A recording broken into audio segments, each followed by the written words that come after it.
વલસાડમાં બનેલી પુલ દુર્ઘટનામાં ઘાયલ થયેલા શ્રમિકોની સાંસદ ધવલ પટેલે મુલાકાત લીધી છે અને હોસ્પિટલમાં પહોંચીને તેમણે તમામ ઇજાગ્રસ્ત શ્રમિકોની તબિયત વિશે માહિતી પણ મેળવી અને તેમની સાથે વાતચીત પણ કરી હતી।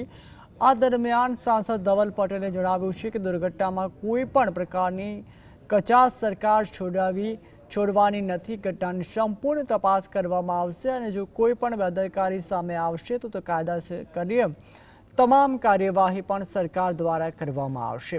તેમજ ઇજાગ્રસ્તોને યોગ્ય સારવાર અને જરૂરી સહાય ઉપલબ્ધ કરાવવાની ખાતરી પણ આપવામાં આવી છે અને આ મુલાકાતથી ઇજાગ્રસ્ત મજૂરો અને તેમના પરિવારજનોમાં આશ્વાસનનો પણ માહોલ જોવા મળી રહ્યો છે।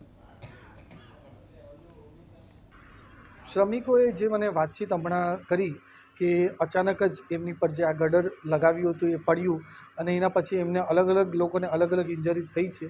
એ પાછળ લોકોને મેં શું ઇન્જરી થઈ છે ને શું હમણાં એમનું સ્થિતિ છે એમની વિગતવાર મેં વાત કરી છે। અને આ પૂરું જે પુલની દુર્ઘટના બની છે એના માટે અમારે કલેક્ટરે પણ તપાસનો આદેશ આપ્યો છે અને સાથે સાથે સરકાર તરફથી પણ પૂરો જાંચનો આદેશ આપી રહ્યો છે અને જે પણ ક્ષતિ જેણે પણ કરી હોય એની પર કાર્ય જે પણ એમને એક્શન લેવાનો હોય એ અમારી સરકાર લેવામાં કચાશ